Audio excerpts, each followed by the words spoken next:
Ensuite, on va s'intéresser à la couleur. Alors la couleur, c'est beaucoup plus subjectif, c'est plus compliqué.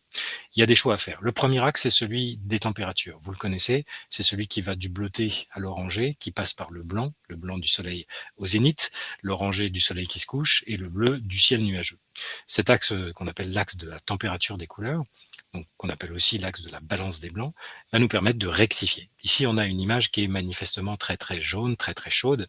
On va essayer de la refroidir un petit peu, hein, de baisser un peu sa température comme ceci, pour retrouver de manière un peu plus équilibrée à la fois des teintes chaudes sur l'écharpe et sur les cheveux de la jeune fille, et des teintes plus froides dans le ciel derrière, sur le banc et un petit peu dans les feuilles. Et on a rééquilibré un petit peu. Comment est-ce que je vois si j'ai rééquilibré ou pas ma colorimétrie? Eh bien, en fait, je le vois ici, sur ce deuxième moniteur qui est très intéressant parce qu'il va me montrer la masse intensive des fréquences colorimétriques. Si ma masse est bien centrée, ça veut dire que j'ai une photo qui est relativement équilibrée en termes de couleur. Et vous voyez que si je me remets comme ça, hop, l'ensemble de la masse s'est un petit peu décalé vers les rouges orangés sur mon axe. Alors que si je refroidis un petit peu mon image comme ceci, elle va se recentrer vers le milieu de mon image. Alors il faut après, c'est quand même l'œil qui décide, hein, on est bien d'accord. Mais disons que ces petits outils vous permettent de savoir un tout petit peu où vous en êtes. Ça peut vous aider un petit peu. Vous avez aussi des outils qui sont très intéressants ici. Vous voyez ici, vous avez un spectre assez rigolo qui correspond donc à cette image-là. Vous avez ici la possibilité d'utiliser un sélecteur. Avec ce sélecteur, vous allez dire à votre machine, eh bien, le blanc, c'est ça. Et là, vous pouvez faire des choix qui sont intéressants et qui vont commencer à faire le travail. Vous voyez qu'ici, en termes de colorimétrie, mon spectre est complètement déséquilibré, hein. Je suis parti très très fort vers des zones de colorimétrie qui sont pas du tout centrales, parce que pourquoi pas, hein, c'est une possibilité. Mais avec ce sélecteur ici de balance des blancs, je vais pouvoir chercher et décider de ce que je veux. Si je veux garder quelque chose de très jaune ici, je vais pouvoir demander ma machine de refaire une balance des blancs en lui indiquant que le blanc c'est ça.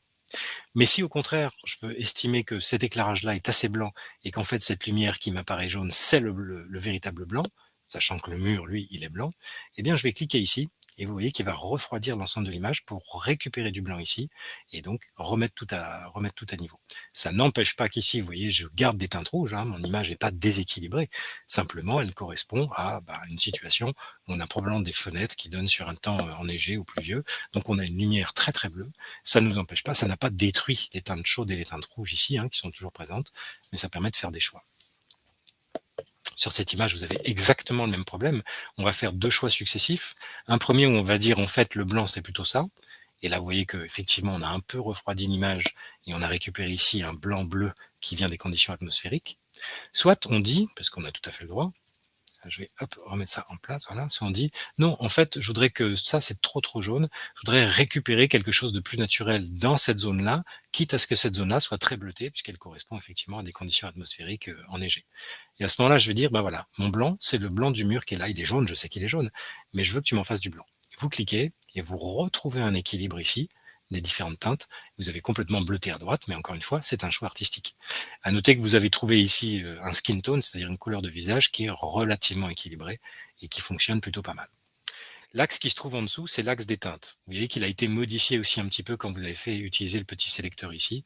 L'axe des teintes, c'est le deuxième axe, hein. On a deux axes sur cet axe des couleurs. Vous avez celui qui va des orangés au bleuté, et puis vous avez celui qui va des violets au vert, et qui permet notamment de corriger, par exemple, un éclairage artificiel qui serait pas très très joli.